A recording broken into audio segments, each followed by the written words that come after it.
दोस्तों आज हम बात कर रहे हैं दुनिया के 5 प्रमुख तानाशाह नेताओं की जिन्होंने अपने समय में इतिहास पर एक क्रूर और अमिट छाप छोड़ी। इनमें पहला नाम आता है चाइना के प्रथम राष्ट्रपति रहे माओ त्से तुंग का, जिनकी एक पंक्ति दुनिया में आज भी दोहराई जाती है कि सत्ता बंदूक के नाल से निकलती है। जी हाँ दोस्तों, यह पंक्ति लाइन माओ त्से तुंग की है। वही माओ जो कभी कम्युनिस्ट पार्टी और सर्वहारा के नेता थे चाइना में, जब ये सत्ता पर काबिज हुए तो इन्होंने सिर्फ बंदूक के दम पर आजीवन राष्ट्रपति रहने का प्रण किया और उन्होंने ऐसा किया भी। दोस्तों माओ को वैसे चाइना का राष्ट्रपिता भी माना जाता है, पर माओ से जुड़ा एक किस्सा मेरे जहन में याद आ रहा है जो भारत के प्रथम उपराष्ट्रपति और द्वितीय राष्ट्रपति डॉक्टर सर्वपल्ली राधाकृष्णन से जुड़ा हुआ है। जब राधाकृष्णन बतौर राजनयिक चाइना गए थे तो वहाँ पे माओ उनका इंतजार कर रहे थे। माओ को पता था कि भारत का ये राजनयिक हिंदू दार्शनिक है जो जल्दी सो जाता है, और माओ को रात को जगने की बीमारी थी जिसे इंसोमेनिया कहा जाता है। वे अपने आवास के बाहर 8 बजे ही खड़े थे। जब उन्होंने राधाकृष्णन को देखा तो कहा कि वेलकम, तो राधाकृष्णन ने माओ के गाल थपथपा दिए और हंसते हुए कहा कि don't worry premier, I have done same as well as mister Stalin and Pope, कि मैंने ऐसा काम स्टालिन और पोप के साथ भी किया है, मैं उनको रात को मिल चुका हूँ। पर फिलहाल दोस्तों आते हैं हम माओ पे। माओ की हत्या के पीछे माना जाता है, उनकी मौत के पीछे माना जाता है कि स्लो पॉइजनिंग और उनके पार्टी के नेताओं का हाथ था।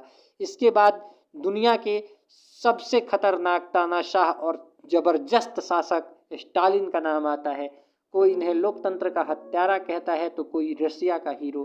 नाम बहुत विवादित है।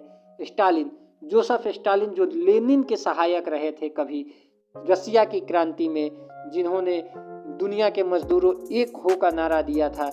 वो स्टालिन जिनसे भगत सिंह भी कभी प्रभावित थे। वो स्टालिन जब सत्ता मिली तो ऐसे हुए कि मरते दम तक सत्ता नहीं छोड़ी, और जब इनकी मौत हुई तो कोई भी डॉक्टर 8 घंटे तक इनके शरीर को छूने से डर रहा था कि अगर स्टालिन नींद में हुए तो हमारी तो मौत की सज़ा पक्की थी, क्योंकि स्टालिन के कक्ष में किसी को प्रवेश करने की तक अनुमति नहीं थी। दोस्तों इसमें तीसरा नाम आता है ईदी अमीन का। जी हाँ दोस्तों, ईदी अमीन, जिसने युगांडा की सेना में बतौर रसोइया काम किया और धीरे धीरे उसने सेना के लूप होल्स के फायदे उठाए और मैनिपुलेशन करके सेना का सुप्रीम कमांडर बना और वहाँ के प्रेसिडेंट एजवेडो पर यह आरोप लगाए कि वो भ्रष्टाचारी हैं। प्रतिकार में एजवेडो से गलती हुई, उन्होंने एक प्रेस कॉन्फ्रेंस की और उसमें उन्होंने ईदी अमीन को एनिमल फ्रॉम अफ्रीकन नेशन कहा, कि एक जानवर जो अफ्रीकी माँ के गोद से जन्मा है। ये बात उनके खिलाफ कई लोग अमीन के पक्ष में आए और उसके बाद जो हुआ बस वो युगांडा का इतिहास बना और उसने एक नई इबारत लिखी। ईदी अमीन के स्वास्थ्य मंत्री रहे हेनरी कयम्पा ने अपनी पुस्तक स्टेट ऑफ ब्लड में कहा कि एक बार अमीन मुझसे मिला और उसने कहा कि मैंने ज़िंदगी में तेंदुए के मांस खाए, बंदर के मांस खाए, पर इंसान का मांस बहुत नमकीन होता है। पश्चिमी मीडिया ने उसे मैन ईटर या नरभक्षी का दर्जा दिया। उसके बारे में बस कहानियां हैं जो आज भी कही जाती हैं।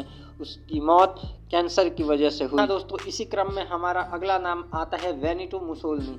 जी हाँ दोस्तों, इटली का यह शासक जो बेहद ही कमज़ोर और गरीब परिवार में जन्मा, स्कूल शिक्षक के रूप में काम किया और फिर धीरे धीरे सत्ता के शीर्ष तक पहुंचा। और इसने एक बात वहाँ के लोगों को हमेशा कहा, वहाँ के लोगों को यह भरोसा दिलाया कि वह पुराने रोम का गौरव वापस दिलाएगा, इटली की डिग्निटी वापस दिलाएगा। इसे हिटलर का पिट्ठू भी कहते हैं या पोमेरियन भी कहते हैं। दोस्तों वो मिलान शहर में एक बार भाषण दे रहा था कि इटली के लोगों को, अगर मैं पुरानी इटली की सत्ता को पुनर्स्थापित नहीं करता तो मुझे गोली मार देना। दोस्तों ऐसा उसके साथ हुआ।